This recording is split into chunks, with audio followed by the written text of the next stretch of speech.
الحمد لله وحده والصلاة والسلام على من لا نبي بعده أما بعد فأعوذ بالله من الشيطان الرجيم بسم الله الرحمن الرحيم إنما المؤمنون الذين إذا ذكر الله وجلت قلوبهم وَإِذَا تُلِيَتْ عَلَيْهِمْ آيَاتُهُ زَادَتْهُمْ إِيمَانًا وَعَلَى رَبِّهِمْ يَتَوَكَّلُونَ۔ معزز سامعین کرام، یہ سورہ انفال کی آیتیں ہیں جس میں اللہ رب العزت نے ایمان والوں کے 5 ایمانی صفات کا تذکرہ فرمایا۔ فرماتے ہیں کہ ایمان والے تو وہی لوگ ہوتے ہیں کہ جب ان کے سامنے اللہ کا ذکر آتا ہے تو اس کی عظمت کے استحضار سے ان کے دل ڈر جاتے ہیں، کانپ جاتے ہیں، اور جب اللہ کی آیتیں ان کو پڑھ کر سنائی جاتی ہیں تو وہ آیتیں ان کے ایمان کو اور زیادہ مضبوط کر دیتی ہیں، اور وہ لوگ اپنے رب پر بھروسہ کرتے ہیں، توکل کرتے ہیں، اور جو کہ نماز قائم کرتے ہیں اور جو کچھ ہم نے ان کو دیا ہے اس میں سے خرچ کرتے ہیں۔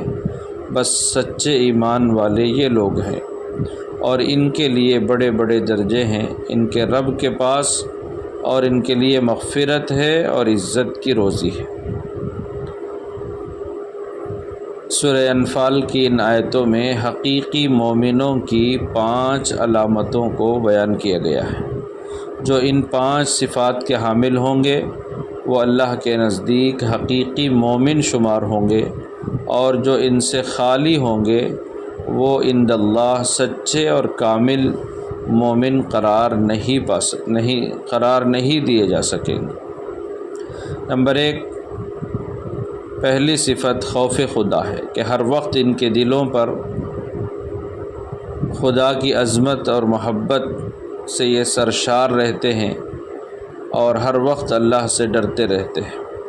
دوسری صفت ہے کہ آیات قرآنیہ کی تلاوت ان کے لیے ایمان میں اضافے کا ذریعہ بنتی ہے۔ آدمی کا ایمان جب کمال کو پہنچتا ہے تو اسے یہ کیفیت حاصل ہوتی ہے کہ اعمال صالحہ سے، ذکر سے، تلاوت سے اس کے ایمانی درجوں میں اضافہ ہوتا رہتا ہے۔ تیسری صفت توکل ہے، اللہ پر بھروسہ کرنا ہے کہ یہ ایمان والے لوگ ہر معاملے میں اللہ پر بھروسہ کرتے ہیں، اور توکل اور بھروسے کا معنی اسباب کو چھوڑنا نہیں ہے۔ ترک اسباب کو توکل نہیں کہا جاتا، بلکہ اسباب کو اپنانے کے باوجود، ان کو استعمال کرنے کے باوجود اسباب پر بھروسہ کرنے کے بجائے مسبب الاسباب پر یعنی خدا تعالیٰ پر ان کی نظر رہتی ہے اور اسی کو کرتا دھرتا سمجھتے ہیں، تو یہ اصل توکل ہے۔ چوتھی صفت اقامت صلاۃ ہے۔ قرآن میں جگہ جگہ اقامت صلاۃ کا ذکر آیا ہے، نماز قائم کرنے کا ذکر ہے۔ اس کا مطلب یہ ہے کہ آداب اور شرائط اور سنن اور مستحبات کی مکمل رعایت کرتے ہوئے باجماعت نماز کا اہتمام کیا جائے، کہ سچا مومن کبھی نماز نہیں چھوڑ سکتا۔ اور 5ویں صفت یہ بتائی گئی ہے کہ سچے مومن اللہ کی راہ میں خرچ کرنے کا اہتمام کرتے ہیں۔ جو کچھ اللہ نے ان کو دیا ہے اس میں سے حسب توفیق خرچ کرنا مومن کے لیے ضروری ہے۔ حسب استطاعت، حسب توفیق اللہ کے راستے میں خرچ کرتے رہنا چاہیے۔ اب ہر شخص اپنا اپنا جائزہ لے کہ اس میں حقیقی معنوں میں یہ صفات پائی جا رہی ہیں یا نہیں پائی جا رہی۔ اگر پائی جاتی ہیں تو پھر کس درجے میں پائی جا رہی ہیں۔